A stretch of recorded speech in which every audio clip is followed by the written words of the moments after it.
اللہ تعالیٰ نے روزے داروں کے لیے کچھ خاص نعمتیں اور رحمتیں عطا فرمائی ہیں، جس میں سے ایک نعمت یہ ہے جنتی پھل۔ حضرت علی رضی اللہ تعالی عنہ سے روایت ہے کہ نبی اکرم صلی اللہ تعالی علیہ وسلم نے فرمایا، جس کو روزے نے کھانے یا پینے نہ دیا، یعنی جو شخص روزہ ہے وہ کچھ کھا یا پی نہیں سکتا، اس نے اپنے آپ کو روکے رکھا ہوا ہے، یا کہ جس کی اسے خواہش تھی تو اللہ تعالیٰ اسے جنتی پھلوں میں سے کھلائے گا اور جنتی شراب سے سیراب کرے گا۔ جنتی شراب یعنی وہاں پہ حلال شراب حلال ہوگی، اللہ تعالیٰ کی طرف سے پیش کی جائے گی۔ اور دوسری نعمت روزے داروں کے لیے یہ ہوگی جنتی دروازہ، یعنی روزے داروں کے لیے یہ خاص جنتی دروازہ ہوگا۔ حضرت سہل بن عبداللہ رضی اللہ عنہ نے نبی کریم صلی اللہ علیہ وسلم کو ارشاد فرماتے ہوئے سنا، بے شک جنت میں ایک دروازہ ہے جس کو ریان کہا جاتا ہے، اس سے قیامت کے دن روزے دار داخل ہوں گے، ان کے علاوہ کوئی اور داخل نہ ہوگا۔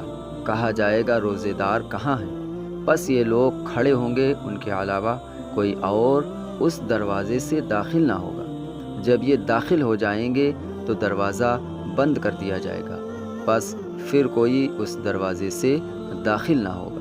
تیسری چیز روزے داروں کے لیے سرخ یاقوت کا مکان ہوگا۔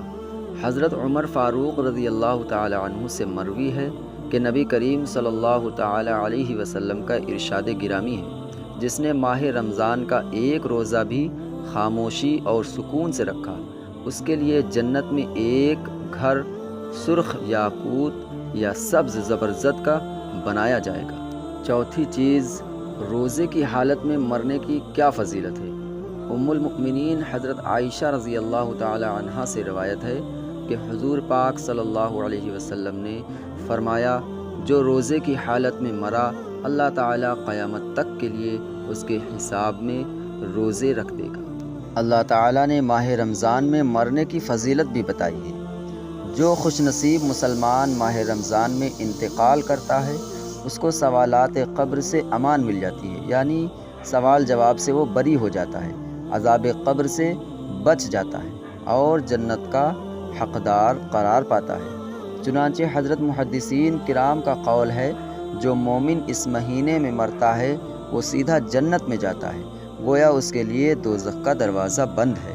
روزے دار کے لیے ایک خاص بات یہ بھی ہے، حضرت ام المؤمنین حضرت عائشہ صدیقہ رضی اللہ تعالی عنہا سے روایت ہے کہ نبی کریم صلی اللہ علیہ وسلم نے فرمایا، جس کا روزے کی حالت میں انتقال ہوا اللہ اس کو قیامت یعنی قیامت تک کے روزوں کا ثواب عطا فرماتا ہے۔ اللہ تعالیٰ نے یہ بھی ارشاد فرمایا ہے کہ بے نمازی کا روزہ مقبول نہیں، یعنی اس کا روزہ قبول نہیں ہوتا۔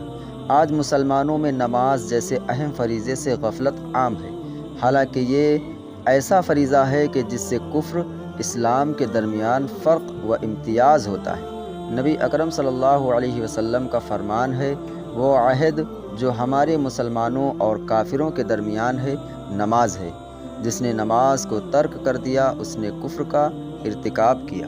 جسم کی زکوٰۃ کے بارے میں حضرت ابو ہریرہ رضی اللہ عنہ سے روایت ہے کہ نبی کریم صلی اللہ تعالی علیہ وسلم کا ارشاد ہے، ہر شے کے لیے زکوٰۃ ہے، یعنی تمام آفتیں بلائیں، اور جس کی زکوٰۃ روزہ ہے، اور روزہ تو آدھا صبر ہے۔ اور سب سے اہم بات روزے داروں کے لیے یہ ہے کہ ان کا سونا بھی عبادت ہے۔ حضرت عبداللہ بن ابی اوفا سے روایت ہے کہ فرمایا، نبی کریم صلی اللہ تعالی علیہ وسلم نے روزے دار کا سونا عبادت اور اس کی خاموشی تسبیح کرنا اور اس کی دعا قبول اور اس کا عمل مقبول ہوتا ہے۔ ویڈیو پوری ضرور دیکھیے آپ لوگ، کیونکہ اب ویڈیو بہت ہی اچھی ہونے والی ہے، بہت ہی اہم باتیں ہم آپ کو بتانے والے ہیں۔ سب سے اچھی بات اللہ تعالیٰ نے یہ فرمائی کہ جنت میں روزے داروں کے لیے مزے ہی مزے ہوں گے۔ حضرت سیدنا انس رضی اللہ تعالی عنہ فرماتے ہیں کہ حضور اقدس صلی اللہ تعالی علیہ وسلم نے فرمایا، قیامت کے دن روزے دار قبروں سے نکلیں گے تو وہ روزے کی بو سے پہچانے جائیں گے، اور پانی کے کوزے جن پر مشک سے مہر ہوگی انہیں کہا جائے گا، کھاؤ کل تم بھوکے تھے، پیو کل تم پیاسے تھے، آرام کرو کل تم تھکے ہوئے تھے۔ بس وہ کھائیں گے اور آرام کریں گے، حالانکہ لوگ حساب کی مشقت اور پیاس میں مبتلا ہوں گے۔ قیامت میں روزے داروں کے لیے نبی پاک صلی اللہ علیہ وسلم کا ارشاد ہے کہ قیامت میں دسترخوان بچھائے جائیں گے، سب سے پہلے روزے دار ان پر سے کھائیں گے، کیونکہ دنیا میں تو وہ روزے کی حالت میں بھوکے رہے اللہ کی راہ میں، اور قیامت کے دن ان کے لیے خاص کر دسترخوان بچھایا جائے گا اور کہا جائے گا کھاؤ، جو روزہ رکھے وہ جنتی ہے۔ نبی کریم صلی اللہ علیہ وسلم نے ارشاد فرمایا، جس نے محض اللہ کی رضا کے لیے کلمہ پڑھا وہ جنت میں داخل ہوگا اور اس کا خاتمہ بھی کلمے پر ہوگا، اور جس نے کسی دن اللہ تعالیٰ کی رضا کے لیے روزہ رکھا تو اس کا خاتمہ بھی اسی پر ہوگا اور وہ داخل جنت ہوگا، اور جس نے اللہ کی رضا کے لیے صدقہ کیا اس کا خاتمہ بھی اسی پر ہوگا اور وہ جنت میں داخل ہوگا۔ اب میں آپ کو بتاتا چلوں گرمی کے روزے کے بارے میں۔ حجاج بن یوسف ایک مرتبہ دوران سفر حج مکہ معظمہ و مدینہ منورہ کے درمیان ایک منزل میں اترا اور دوپہر کا کھانا تیار کروایا اور اپنے چوبے دار سے کہا کہ کسی مہمان کو لے آؤ۔ چوبے دار خیمے سے باہر نکلا تو اسے ایک اعرابی یعنی دیہاتی لیٹا ہوا نظر آیا۔ اس نے اسے جگایا اور کہا چلو تمہیں امیر حجاج بلا رہے ہیں۔ اعرابی آیا تو حجاج نے کہا میری دعوت قبول کرو اور ہاتھ دھو کر میرے ساتھ کھانا کھانے بیٹھ جاؤ۔ اعرابی بولا معاف فرمائیے، آپ کی دعوت سے پہلے میں آپ سے بہتر ایک کریم کی دعوت قبول کر چکا ہوں۔ حجاج نے کہا وہ کس کی؟ وہ بولا اللہ تعالیٰ کی، جس نے مجھے روزہ رکھنے کی دعوت دی اور میں روزہ رکھ چکا ہوں۔ حجاج نے کہا اتنی سخت گرمی میں روزہ؟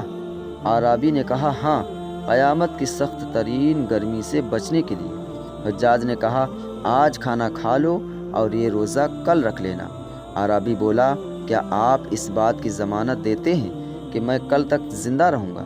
حجاج نے کہا یہ بات تو نہیں۔ تو اعرابی بولا پھر وہ بات بھی نہیں، یہ کہا اور چل دیا۔ تو دوستو یہ تھی خاص کر کے روزے داروں کے لیے ویڈیو۔ تو امید ہے آپ لوگوں کو یہ ویڈیو ضرور پسند آئی ہوگی اور روزے داروں کا کیا مقام ہے یہ بھی سمجھ آ گیا ہوگا۔ اسی طرح کی اسلامک ویڈیو دیکھنے کے لیے ہمارے چینل کو لائک، شیئر اور سبسکرائب ضرور کریے گا۔ ملتے ہیں اگلی ویڈیو میں، تب تک کے لیے اللہ حافظ۔